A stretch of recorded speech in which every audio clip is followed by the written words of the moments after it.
오늘은 종려주일입니다. 예수님께서 십자가를 지시기 위해서 예루살렘으로 들어가실 때 사람들은 메시아가 자기의 나라를 회복하기 위해서 이제 수도 예루살렘으로 입성한다고 생각을 했어요. 그래서 그 마카비 혁명 때 그때와 똑같이 종려나무 가지를 들고 이제 환영하고 영접하는 그런 일을 했던 적이 있습니다. 바로 거기에서 유래한 날이 종려주일입니다. 자, 그런데 2022년 종려주일에 성령께서는 오늘 우리에게 좀 특별한 말씀을 묵상하도록 하셨습니다.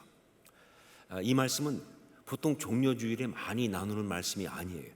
그런데 성령께서는 코로나로 인해서 현장에 모여서 제대로 예배하지 못하다가 이제 부활주일을 맞아서 현장 예배를 회복하자고 하는 그런 제자리 캠페인을 펼치고 있는 우리에게 바로 오늘 이 말씀을 주신 것입니다.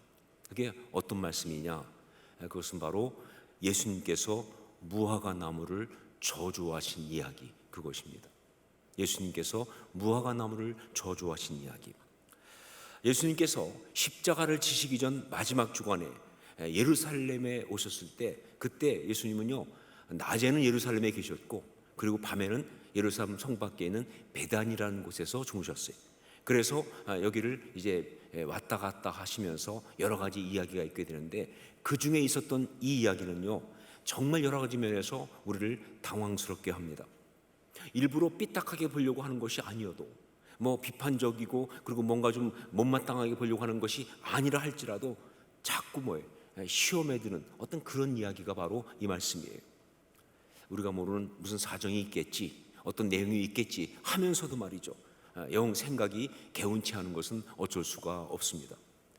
자, 우선 예수님께서 시장하셨고, 그래서 지나가는 길에 무화과 나무 있는 것을 보시고 거기에 먹을 만한 열매가 있을까 해서 가셔서 찾다가 없으니까 그 나무를 저주하셨다는 것, 이 자체가 정말 우리를 곤혹스럽게 합니다. 이 말 자체가, 이 이야기가 정말 우리를 곤혹스럽게 해요. 만일 이 이야기가 그냥 드러나는 대로 그대로 전부라고 한다면, 우리가 이 이야기 읽을 때 우리가 느끼는 그 느낌이 맞다고 한다면 예수님하고 우리하고 무슨 차이가 있느냐 그 말이죠. 아니, 배고픔을 참지 못하는 것이나, 그리고 뜻대로 안 되니까 분노하시는 것이나, 분풀이로 나무를 저주하는 것 등등, 이거는요 솔직히 말하면 저도 요즘 잘 안 하는 겁니다. 예전엔 좀 그랬지만 저도 요즘은 잘 안 하는 것인데, 도대체 이거 예수님 이게 어떻게 된 것이냐 이해할 수가 없다. 사실 옛날에는 말씀의 이 부분을 보면서 더 시험에 들었던 것이 뭐냐면요, 여기 말씀이 뭐라고 나와 있느냐, 이는 무화과의 때가 아님이라 라고 되어 있기 때문에 그렇습니다. 배고프신 예수님께서 이제 잎사귀가 있는 그 무화과 나무를 보고 거기에 열매가 있을까 해서 갔는데, 그런데 열매가 없어서 그래서 그 나무를 저주하셨는데, 그런데 왜 열매가 없느냐, 무화과의 때가 아니었기 때문이라는 거예요. 즉 무화과 열매가 있을 때가 아니기 때문이었다, 그런 표현이죠. 아니, 때도 아닌 때에 나무에 열매가 없다고 그 나무를 저주하시다니, 정말 이것은요 그 나무의 인권, 나무니까 인권이 아니라 목권이죠. 그 목권을 너무 유린하는 처사가 아니시냐 그 말이에요. 정말 그 무화과 나무의 억울함을 어찌하면 좋을까. 그렇잖아요. 아직 열매가 있을 때가 아닌데, 그래서 열매가 없는데, 그런데 저주하시다니, 이거 도대체 어떻게 해석하면 좋으냐. 대단히 힘들었습니다. 왜냐하면 정말 나름 예수님을 사랑하는데, 그런데 이거는 도대체 어떻게 해석을 해야 할지 제 입장에서는 그게 참 힘든 거죠. 자, 그런데 이것이 나중에 풀렸습니다. 유모세 선교사님이 쓴 열린다 성경에도 나오지만, 유대 지방에서는요 이 무화과가 보통 5번 맺힙니다. 근데 그 중에서 첫 번째 맺히는 것은 아주 작고 보잘것없는 그런 거예요. 그래서 보통 이것은 이 주인들이 이제 따버려요. 따버리는 거기 때문에 그래서 뭐예요? 어떤 그런 나그네라든가 혹은 가난한 사람들고 따먹으라고 하는 그거예요. 그리고 나서 이제 두 번째부터 맺혀야 그 두 번째부터 열매가 아주 좋으니까, 그래서 첫 번째 건 따버려야 하는 거예요. 자, 그때 이 첫 번째 맺히는 그 무화과, 이것을 파게라고 부릅니다. 이름이 달라요. 파게라고 불러요. 그리고 두 번째부터 맺히는 무화과는 테에나라고 부릅니다. 테에나. 여러분, 성경에서 이 벳바게라는 지명을 들어보셨죠? 이 벳바게라는 지명은 바로 파게의 집이라는 뜻이에요. 벳이 집이니까 파게의 집이에요. 그리고 또 베단이란, 여기 나오지만 베단이라는 지명 나오죠? 베단이는 테에나의 집입니다. 테에나의 집이라는 얘기죠. 자, 그런데 오늘 말씀 나오는 예수님께서 예루살렘에 들어가실 때는 언제였느냐? 4월 달이에요. 6월절 전입니다. 그러니까 그때는 파게가 맺힐 때이고 아직 테에나의 때는 아니라는 것이죠. 그러니까 예수님께서 지나가다가 잎사귀가 있는 무화과나무를 보시고 이제 그 파게의 때니까, 파게가 있을 거니까, 그리고 길 가는 행인이라든가 가난한 자가 먹을 수 있도록 그렇게 허락한 거니까, 그래서 그걸 따먹으려고 가셨는데, 그런데 거기에 파게가 없었다. 이유는 뭐냐? 왜 파게 없었다? 왜냐하면 그때가, 파게는 있어야 돼요. 왜냐하면 테에나의 때는 아니니까.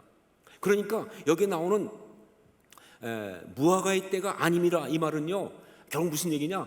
테에나의 때는 아니다, 그런 얘기예요. 그러니까 테에나의 때가 아니니까 파게는 있어야 된다, 그런 이야기죠. 그렇죠? 그게 바로 이 무화과의 때가 아님이라, 이 말이에요. 자, 그런데 이 테에나의 때 전, 즉 파게가 열려 있어야 할 때에, 그런데 잎사귀만 있고 파게가 없다는 것은 무슨 뜻이냐? 그건 바로 그 무화과 나무가 앞으로 두어봤자 열매를 맺을 가능성이 없다는 뜻이다, 그런 겁니다. 그래서 예수님이 이제부터 영원토록 사람이 내게서 열매를 따먹지 못하리라 라고 그렇게 하셨다는 것이죠. 자, 이런 면에서 이해가 돼요. 그러니까 이는 무화과의 때가 아님이라, 그러니까 테에나의 때는 아직 아닌데 파게의 때다, 이런 말로 설명하면서 이해가 돼요. 자, 그런데 여전히 남는 건 뭐냐? 그래도 여전히 남는 것은 예수님이 배고픔을 참지 못하셨고, 그래서 결국 그것 때문에 분노하신 것이 아니냐, 이 생각은 지울 수가 없어요. 그리고 만약 그렇다고 한다면 그 자신의 사소한 분노로 하나님의 엄청난 능력을 사용하신 것이 아닌가 하는 의구심 버릴 수가 없어요. 이건 안 되잖아요, 그렇죠? 자기가 사소한 자기의 어떤 분노 때문에 이 하나님의 이 엄청난 능력을 사용했다는 건 이건 말이 안 되지 않느냐 하는 것이죠. 자, 예수님이 왜 이러셨을까? 정말 알 수 없는 그런 혼돈이 있는데, 그런데 이야기는 여기서 끝나는 것이 아니에요. 그렇게 그 나무를 저주하시고 나서 그 다음에 이제 예루살렘으로 들어가셨어요. 그리고 들어가셔서 그때 하셨던 일이 성전을 정화하는 일을 하셨습니다. 그리고 이제 나오셔서 그 다음에 베다니에서 주무시고 다음 날 다시 예루살렘을 가는 길에 그 나무 앞을 지나는데, 그때 무화과 나무의 이야기는 계속됩니다. 그런데 그때 나온 이 무화과 나무 이야기는요, 계속되는 이야기는요, 이 성경의 말씀은 그야말로 이젠 당황을 넘어서서 황당하다 하는 것이죠. 그 다음날 아침에 그곳을 지나가면서 보니까 성경이 뭐라고 말하고 있느냐? 그 무화과 나무가 뿌리채 말랐더라, 이렇게. 성경이 그걸 소개하고 있어요. 그 무화과 나무가 뿌리채 말랐더라. 어제 예수님이 저주했는데 그 다음날 보니까 그 무화과 나무가 뿌리채 말랐더라. 여러분 어떻게 보실지 모르겠지만 저는 이 생각이 듭니다. 아니, 성경이 이것도 기적이라고 쓰고 있는가? 아니, 이것도 기적이라고 쓰고 있는가? 그냥 놀래주려고 하는 것인가 말이죠. 이게 도저히 이해가 안 되는 거예요. 자, 그런데 여기서 베드로가 그것을 보고 주님께 확인하듯이 랍비여 보소서, 저주하신 무화과 나무가 말랐나이다 라고 말씀을 드렸을 때에 이에 대한 예수님의 대답은 더욱더 기가 막힙니다. 우리 22절로 23절 말씀을 함께 읽도록 하겠습니다. 같이 읽습니다. 예수께서 그들에게 대답하여 이르시되 하나님을 믿으라. 내가 진실로 너희에게 이르노니 누구든지 이 산더러 들리어 바다에 던져지라 하며 그 말하는 것이 이루어질 줄 믿고 마음에 의심하지 아니하면 그대로 되리라. 예수님은요, 이것에 대해서 마치 대단한 영적인 어떤 일을 하신 것처럼 이렇게 말씀하시는 거예요. 믿음이다. 어떻게 이 나무가 이렇게 말라 죽었습니까? 그러니까 믿음이다. 믿음이 이 역사를 일으킨 비밀이다 라고 대답을 하고 계시는 거예요. 여러분 생각해 보십시다. 배가 고프셔서 무화과나무에 가서 열매를 찾다가 거기에 열매가 없으니까, 그러니까 화가 나서, 물론 제 해석이지만 그 나무를 저주해 놓으시고 그 결과 그 나무가 뿌리채 이튿날 말라 죽은 걸 보면서 이게 믿음의 결과다, 믿음으로 이런 일이 일어났다라고 말씀하시는 게 말이 되냐 그 말이에요. 여러분 성경이 그런 책입니까? 아니 믿음이 그런 겁니까? 이게 말이 되냐 그 말이에요. 자, 그런데 이게 여기서 끝나는 게 아니에요. 그러면서 그 다음에 이렇게 또 말씀하십니다. 그러므로 내가 너에게 말하노니 무엇이든지 기도하고 구하는 것은 받은 줄로 믿으라. 그리하면 너에게 그대로 되리라. 저는요 이 말씀 보는 순간 너무 혼란스럽더라고요. 아니 뭘 기도하라는 거예요 우리 보고? 아니 화나면 나 화나게 하고 했을 때 누구 저주하는 기도하라는 거예요? 그래도 괜찮다는 겁니까? 나를 화나게 했으니까, 내가 기분 나쁘니까 상대를 저주하는 기도하면 그러면 그 상대가 저주를 받아서 그냥 죽어간다 그 말이에요? 그렇게 해도 된다는 얘기냐? 상당히 혼란스러운 거죠. 예, 정말 굉장히 혼란스럽죠. 자, 그럼 여러분 기억하시죠? 예수님께서 우리의 상식으로 이해할 수 없는 그런 행동이나 그런 말씀을 하실 때는요 분명히 거기에 이유가 있어요. 그리고 그 이유는 바로 뭐냐? 메시지입니다. 예, 성경이 우리가 이해할 수 없는 파격적인 표현을 할 때는요 다 뭐예요? 메시지 때문에 그렇게 하는 거예요. 내용이 파격적일수록 그 메시지에 대한 강조는 더 강한 거예요. 그게 성경 말씀이에요. 오늘 말씀도 마찬가지입니다. 자, 분명히 말하지만 우리 주님이 우리가 동일하게 배고프시고 그리고 목마르시고 지치고 피곤한 걸 느끼시는 분인 건 맞습니다. 그렇지, 왜냐하면 우리하고 똑같은 인성을 가지셨으니까.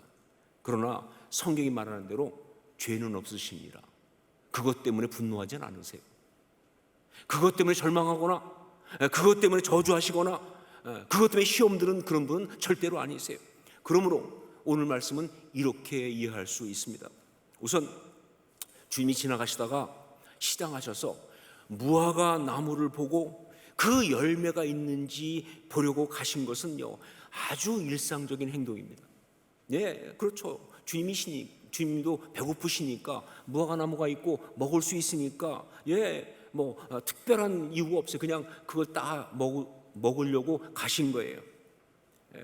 잎이 그렇게 무성하면 파괴는 있을 때거든요. 태어날 때는 아직 아니지만 파괴는 있을 때니까 그건 따먹을 수 있는 거죠.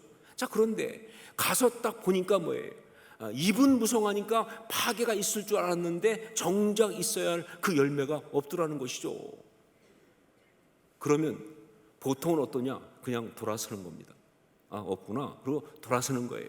근데 그 순간 잎사귀만 그럴듯했지 실제로 필요한 열매가 없는 이 이상한 무화과 나무를 보시면서 메시지가 떠오르신 거예요. 제자들에게 그리고 우리 신앙인들에게 꼭 주어야 할 메시지가 떠오르신 거예요. 그래서 오늘 말씀에 보면 제자들이 듣더라 이런 표현이 나오는 겁니다. 혹자는 말하기를 이 열매 없는 무화과 나무는 이스라엘을 말하는 것이고 그래서 그 이스라엘을 향한 메시지로 그렇게 저주하신 것이다 라고 말하는데 그럴 수도 있겠죠. 여하튼 간에 신앙인에게 주는 아주 강력한 잊을 수 없는 그런 메시지를 주시기 위해서 그 나무를 저주하시는 파격적인 행동을 하신 거예요. 그래서 그 다음날 베드로가 이 나무가 말라 죽었다 한 이야기를 할 때 그 말을 받아서 예수님은 계속 말씀을 이어가는 거예요. 그 메시지를 계속 말씀하시기 위해서. 여러분 다시 한번 말하지만 주님께서 그 열매 없는 무화과 나무를 저주하신 것은요 슈바이처의 말대로, 여러분 슈바이처 그러면 적도의 성자 아닙니까? 아주 뭐 대단한 분이죠. 그런데 이 슈바이처가 의사지만 또 동시에 뭐예요? 음악가이고 그리고 또한 신학자입니다. 엄청난 분이죠. 그런데 이분이 이 의사로서 그 모든 것은 참 귀하지만 신학자로서는 좀 문제가 있어요. 굉장히 리버럴해요. 굉장히 자유주의예요. 그래서 그 슈바이처 신학은 그대로 다 받으면 안 돼요. 그 당시 어떤 그 신학 풍조가 그랬으니까. 근데 슈바이처는 예수님에 대해서 이분에서 뭐라고 얘기했냐면 이렇게 말했어요. 예수님께서 배고프신데 먹을 것이 없어서 순간 이성을 잃었다. 그래서 나무를 저주했다는 거예요. 이렇게 얘기했다니까 진짜요. 근데 절대 그거 아니죠. 그런 거 아닙니다. 이건 뭐냐? 우리한테 강조하셔야 할 너무나 중요한 메시지 때문에 그렇게 하신 거예요. 그 메시지를 주시기 위해서, 제자들에게 우리에게 그 메시지를 주시기 위해서 그렇게 파격적인 행동, 나무를 저주하시는 행동을 하신 것이다. 그렇다면 그 메시지가 무엇인가? 그 메시지가 무엇인가? 그것은 바로 신앙인은 열매가 있어야 한다라는 메시지입니다. 아주 분명한, 아주 그러나 단순한 메시지죠. 신앙인은 열매가 있어야 한다. 그리고 전 여기서 한 가지 더 발견합니다.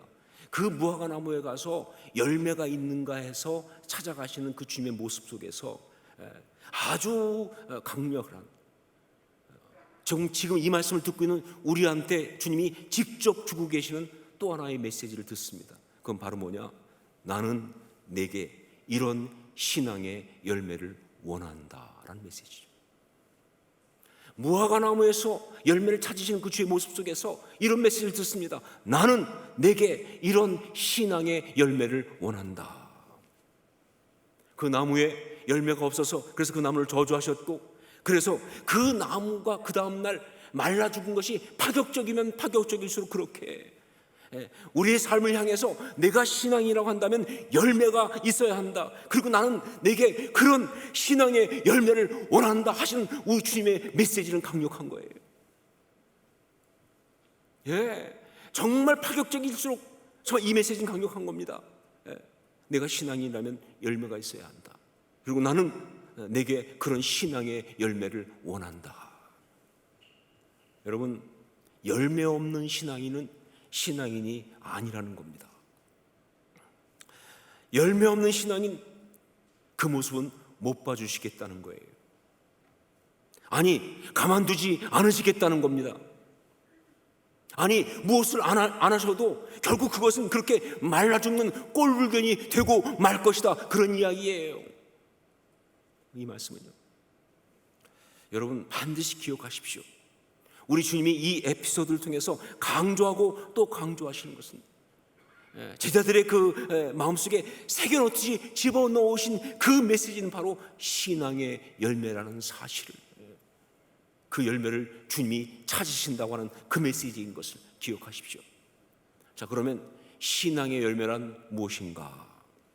그것은요, 베드로의 말에 대한 우리 주님의 대답, 거기에 잘 나와 있습니다. 베드로가 라삐어 보소서, 저주하신 이 나무가 말라 죽었나이다 라고 말한 것은요, 이렇게 물은 거예요. 어떻게 해서 이런 일이 일어났습니까? 어떻게 해서 이 나무가 이렇게 말라 죽었습니까? 그런데 주님은 그 대답을 하셨는데, 그 대답은 솔직히 말하면 그 나무가 어떻게 이렇게 말라 죽게 되었나, 그 이유를 말해준 것이 아니고요, 바로 신앙의 열매가 무엇인지 그거 말씀하신 거예요. 신앙의 열매가 무엇인지 그 말씀을 계속 주님이 하신 거예요. 22절로 23절 말씀을 다시 한번 함께 읽겠습니다. 같이 읽습니다. 예수께서 그들에게 대답하여 이르시되 하나님을 믿으라. 내가 진실로 너에게 이르노니 누구든지 이 산더러 들리어 바다에 던져지리라 하면 그 말하는 것이 이루어질 줄 믿고 마음에 의심하지 아니하면 그대로 되리라. 신앙의 열매라는 것은 무엇인가? 여기서 주님 말씀하시는 신앙의 열매라는 것은 무엇인가? 그건 바로 믿음이에요. 믿음. 정확히 말하면 믿음의 힘이 나타나는 것, 그게 신앙의 열매예요. 믿음의 힘이 나타나는 것.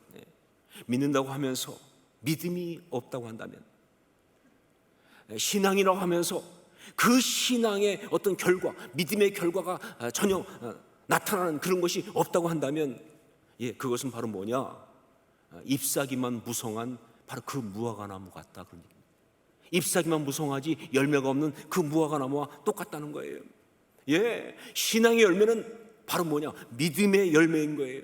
믿음의 힘이 보여지면서 나타나면서 만들어낸 그것, 이게 바로 믿음의 열매예요. 그게 신앙의 열매예요. 자, 그런데 그렇다고 한다면 이 믿음의 열매를 맺으려면 그러면 어떻게 해야 되느냐? 우리가 믿음의 열매를 맺어야 되는데 그러면 어떻게 해야 되느냐? 오늘 말씀을 볼 때 그건 무엇보다 먼저 믿음으로 결단하고 행동해야 하는 겁니다. 믿음으로 결단하고 행동해야 합니다. 즉 믿음을 선포하고 그리고 그 믿음대로 몸을 던져야 되는 거예요.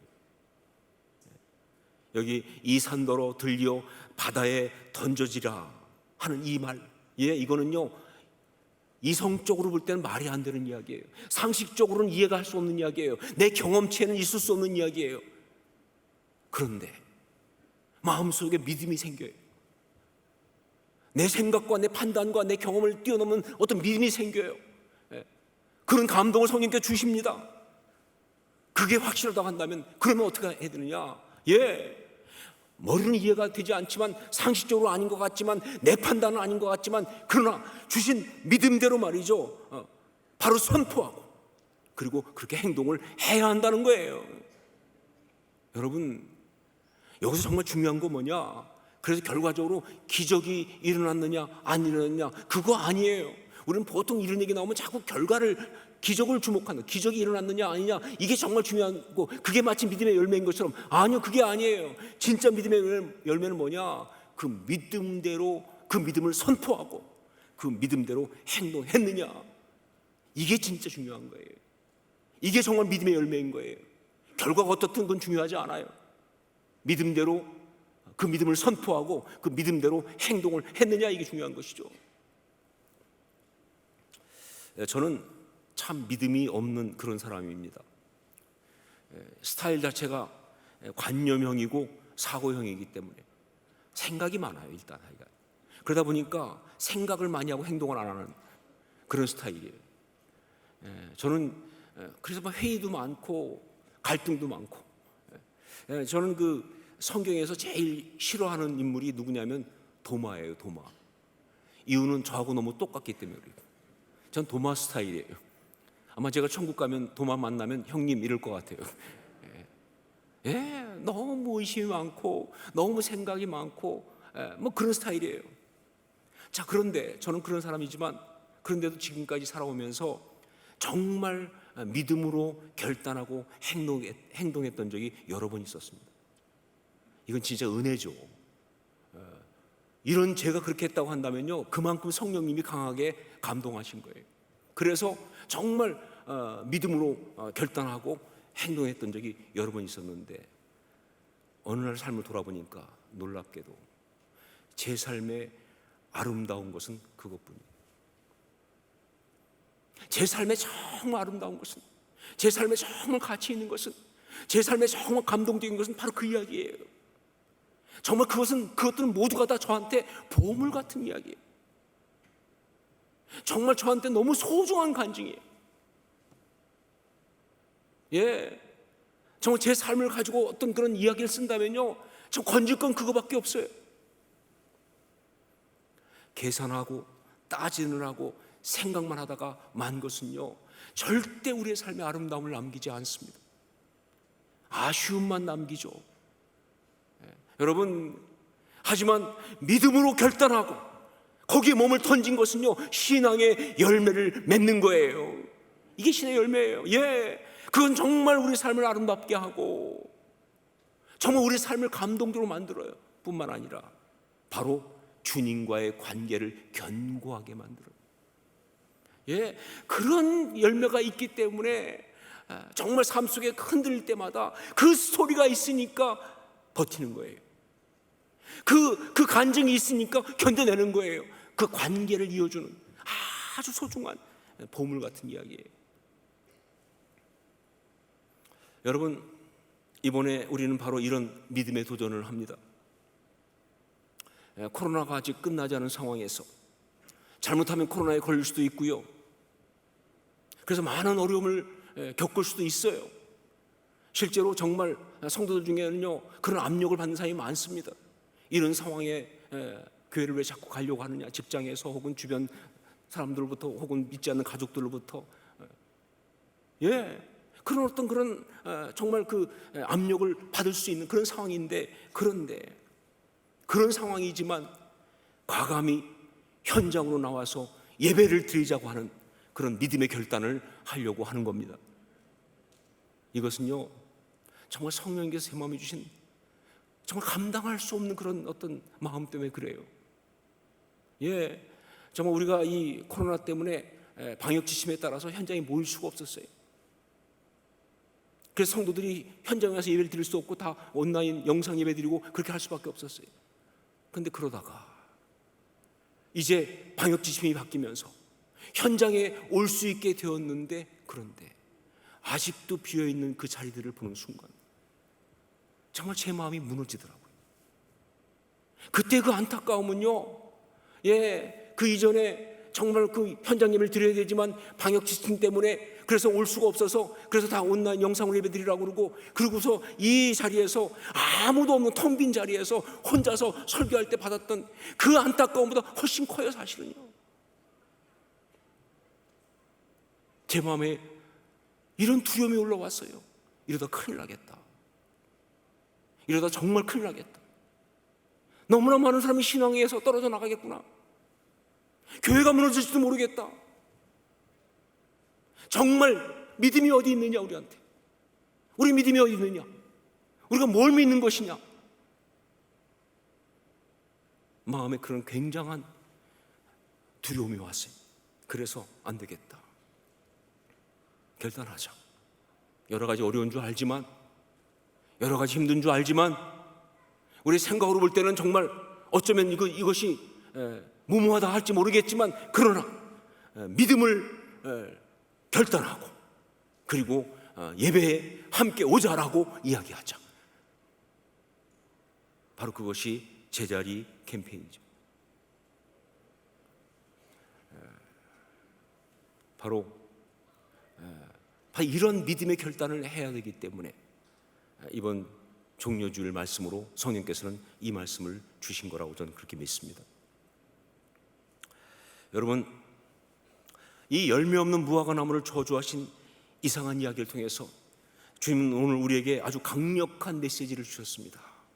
나는 내게 신앙의 열매를 원한다. 나는 내게 신앙의 열매를 원한다. 고용원 형제가 만든 찬양 가운데 땅 끝에서 주님을 배우리 죽게 드릴 열매 가득 안고라는 그런 가사가 있습니다. 저는 참 이 찬양 가사 부를 때마다 제 마음에 아주 강한 어떤 그런 터치를 받아요. 근데 어느 부분에 터치를 받느냐, 바로 죽게 드릴 열매 가득 안고, 여기에 터치를 받아요. 도전을 받습니다. 그래, 내가 내 삶의 마지막 순간에 반드시 주님 만날 텐데 그때 빈손이면 안 되겠다 하는 생각. 그냥 만날 수 없죠. 주님 그냥 빈손 들고 만날 수 없잖아요. 죽게 드릴 열매 가득 안고 만나야 할 텐데, 땅 끝에서 주님을 배울 때 죽게 드릴 열매 가득 안고 주님을 배워야 할 텐데, 이것은 물론 직접적으로는 선교를 말하는 겁니다. 전도를 말하는 겁니다. 그러나 제가 볼 때는 아니요, 이거는 그냥 선교나 전도 그것만 말하는 것이 아니라 바로 이 열매는요, 신앙의 힘으로 죄와 싸워 이긴 모든 것을 말하는 겁니다. 그것은 바로 유혹을 이긴 것, 절망을 이긴 것, 이기심을 이긴 것,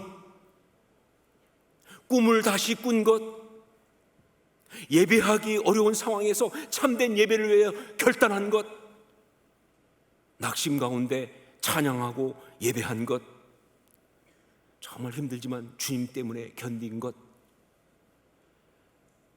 주님 때문에 사랑할 수 없는 사람을 끝까지 사랑한 것, 그를 품고 용납한 것, 용서한 것, 이게 열매예요. 이거 가득 안고 주님 만나야 합니다. 우리가 주님 만날 때 이거 가득 안고 주님 만나야 돼요. 왜냐하면요, 바로 우리 주님이 그 열매를 찾고 원하시니까. 그리고 이것이 바로 아름다운 신앙인의 삶이니까. 기도하겠습니다.